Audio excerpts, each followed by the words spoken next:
બાપા સીતારામ ખેડૂત મિત્રો, સ્વાગત છે ગુજ્જુ માસ્ટર ચેનલની અંદર. અને આજે આપણે મહત્વના મુદ્દા ઉપર વાત કરવાની છે. વાત કરવી છે હવામાન નિષ્ણાતોના જુદા જુદા પ્રવર્ત રહેલા મતો વિશે. તો હવામાન નિષ્ણાતો ઘણા એવી આગાહી કરી રહ્યા છે કે આ વર્ષે દુષ્કાળ પડવાનો છે. તો ઘણા હવામાન નિષ્ણાતો એવી પણ આગાહી કરી રહ્યા છે કે આ ખરે વરસાદ છે ખૂબ નબળા પડવાના છે. તો વિગતવાર માહિતી જોશું શું છે સમાચારની અંદર. જોડાયા રહો. વાત કરવી છે ચોમાસાની ગતિ ધીમી પડી છે તેના કારણ વિશે. તો આ વખતે નથી દુષ્કાળ પડવાનું, અને દુષ્કાળ પડવાનું કારણ જે એલોના છે તે વિશે પણ આપણે ચર્ચા કરી લેશું. તો જોડાયા રહો ચેનલ સાથે. ચોમાસાની ગતિ ધીમી પડી છે અને ઉત્તર અને મધ્ય ભારતની અંદર ઓછા વરસાદની વાફટ ઉશ્કેરાય છે. આગામી 2 અઠવાડિયાના જે મધ્ય અને ઉત્તર ભારતની અંદર કેટલાક વિસ્તારોમાં સામાન્ય કરતા ઓછો વરસાદ પડી શકે છે. વિગતવાર માહિતી જોશું વરસાદની આગાહી વિશે. હવામાન નિષ્ણાતો દ્વારા જે મત આપવામાં આવ્યો છે, તો ચોમાસું છે જે ઝડપથી આગળ વધતું હતું, પરંતુ હવે તેની ગતિ ધીમી પડી ગઈ છે. એટલે દુષ્કાળની આગાહી કરવામાં નથી આવી, પરંતુ ચોમાસું થોડું મોડું આવી શકે છે. તો તે વિશે ચર્ચા કરી લઈએ. આ વર્ષે નૈઋત્યની જે ચોમાસું હોય છે, લોકો માટે સંતા કોકડી સમાન પુરવાર થઈ શકે છે. હવામાન ખાતાની આગાહી મુજબ ચોમાસાની ગતિ હાલ ધીમી પડી છે. આગામી 2 અઠવાડિયા મધ્ય અને ઉત્તર ગુજરાતમાં કેટલાક વિસ્તારોમાં સામાન્ય કરતા ઓછો વરસાદ પડી શકે છે.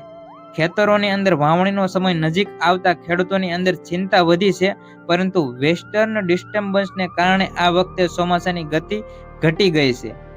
જ્યાં સારો વરસાદ પડવો જોઈએ હતો ત્યાં વાવણી લાયક વરસાદ પણ નથી થયો, જેને કારણે અનાજ, કપાસ, સોયાબીન અને દાળ જેવા પાકને વાવણીમાં માઠી અસર થઈ શકે છે. વરસાદની અંદર વાત કરવામાં આવે તો ચોમાસું આગળ વધવામાં વિલંબ થવાની ખેડૂતોને ખૂબ ચિંતા છે.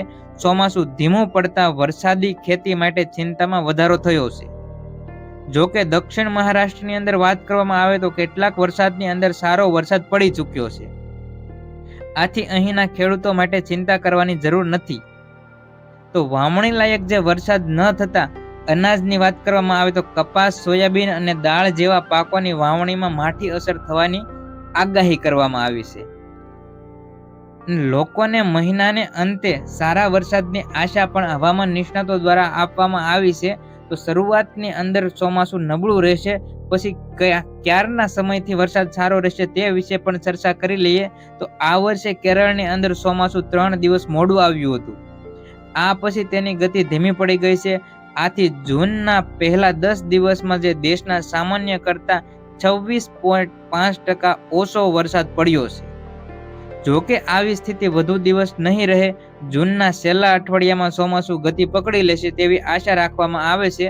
જો સ્થિતિ અનુકૂળ રહેશે તો વરસાદ વધશે અને તેજીથી દેશના અન્ય રાજ્યોની અંદર પહોંચી શકે તેવી ધારણા હવામાન વિભાગ દ્વારા કરવામાં આવી છે.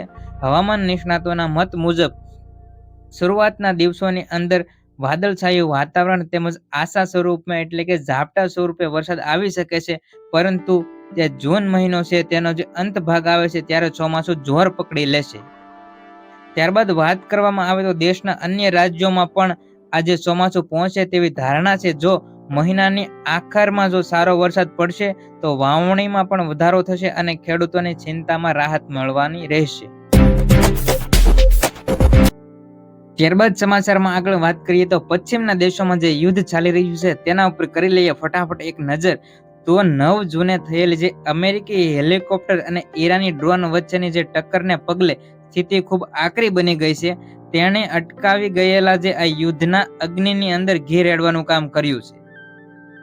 યુદ્ધ 10 દિવસ પહેલા શાંત થયું હતું. હવે અત્યારે 9 જૂનને દિવસે અમેરિકી હેલિકોપ્ટર ને ઈરાન ડ્રોન વચ્ચે ટકરાવ થયો હતો. હવે આજે યુદ્ધ છે ફરીવાર શરૂ થઈ ગયું છે. અમેરિકાએ અને ઇઝરાયેલે ફરી ઈરાન ઉપર હુમલા શરૂ કરી દીધા છે. ઈરાને પણ ઇઝરાયલ અને મિડલ ઈસ્ટના કેટલાક દેશોને ટાર્ગેટ કરીને હુમલાઓ શરૂ કરી દીધા છે. તેણે આ દેશોની અંદર વાત કરવામાં આવે તો અમેરિકી ઠેકાણાઓ ઉપર હુમલા કર્યા છે. યુદ્ધ અટકાવવા માટે ઈરાન અને અમેરિકા વાટાઘાટો કરતા હતા, ત્યાં ઇઝરાયલ લેબેનોન ઉપર હુમલો કરતું હતું. ઈરાને શરત મૂકી હતી કે લેબેનોન પર ઇઝરાયેલનો હુમલો બંધ નહીં થાય ત્યાં સુધી શાંતિ મંત્રણા યોજાશે નહીં, પરંતુ ઇઝરાયેલે આ વાત પહેલા માની નહીં અને લેબેનોન ઉપર હુમલા વધારી દીધા છે. તેને કારણે ઈરાન હવે અકળાયું છે અને લડી લેવાના મૂડમાં છે. અમેરિકાની જે યુદ્ધ નીતિ છે તેને અધિક રહીને જ તેણે હુમલા શરૂ કરી દીધા છે.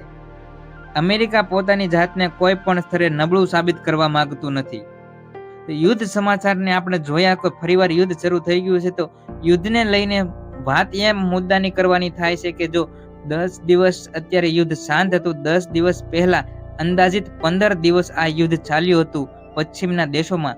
તો 15 દિવસ જ્યાં યુદ્ધ ચાલ્યું હતું, તો ભારતની આર્થિક સ્થિતિની વાત કરવામાં આવે તો પેટ્રોલ તેમજ પેટ્રોલ ડીઝલની લાંબી લાઈનો લાગી હતી અને ગેસની વાત કરવામાં આવે તો ગેસની અંદર ભાવ વધારો પણ નોંધાયો હતો અને ગેસ મળતા બંધ પણ થઈ ગયા હતા.